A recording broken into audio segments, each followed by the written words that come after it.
कई सारे स्टूडेंट का इधर बीच मैसेज आ रहा है कि हरियाणा में जो सब्जेक्टिव पेपर होने वाला है, सब्जेक्ट नॉलेज टेस्ट, उसकी प्रिपरेशन कैसे करें। तो देखिए, बच्चों को लगता है कि उसके लिए कुछ बहुत अलग से तैयार करना पड़ेगा और वो थोड़ा परेशान है कि हम अलग क्या पढ़ें, कैसे पढ़ें। आपको कुछ अलग से नहीं पढ़ना है। आपने जो कुछ पढ़ा है अपनी एनटीए की तैयारी के दौरान, या अभी आप जो पढ़ रहे हैं स्क्रीनिंग टेस्ट के लिए, यानी कि ऑब्जेक्टिव वाला जो एमसीक्यू फॉर्म में होने वाला है पेपर, वैसा ही पढ़ें।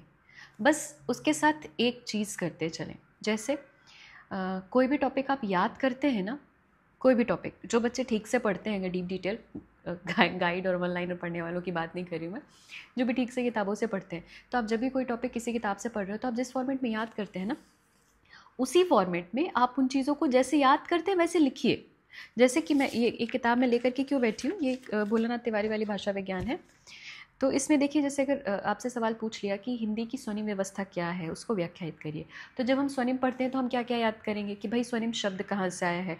तो हम बताते हैं ना कि कथ्य और एक्सप्रेशन दो स्तर होते हैं भाषा के। उसके बाद फिर हम स्वनिम की परिभाषा बताएंगे कि भाई स्वनिम की परिभाषा ये होती है। उसके बाद हम गए तो हम देखते हैं कि स्वनिम दो तरह के बताए गए, खंड्य और खंड्येतर हैं। हम ये सब कुछ याद करते हैं, है ना। फिर खंडी स्वनिम कितने प्रकार के हैं, क्या क्या हैं, कितनी संख्या है। फिर खंड्येतर स्वनिम क्या क्या है, कितनी संख्या, ये सब कुछ हम याद कर रहे होते, राइट। आप जो याद कर रहे हैं, याद करने के साथ साथ बस उसी को लिखने की प्रैक्टिस करिए। लिखने लगेंगे, कुछ अलग नहीं आपको करना है, कहीं अलग नहीं जाना है आपको। बस आप अपने ऑब्जेक्टिव टाइप एग्ज़ाम के लिए जो कुछ पढ़ रहे हैं, पढ़ने के साथ साथ उसको लिखना भी शुरू कर दीजिए अपने शब्दों में। कोशिश करिए कि जब आप लिखें तो करीब 200 से 300, ये एक टारगेट लेकर चलिए कि 200 से 300 शब्दों के बीच आप लिखेंगे। जो कुछ याद करिए उसको 200-300 शब्दों के भीतर लिखने की कोशिश करिए।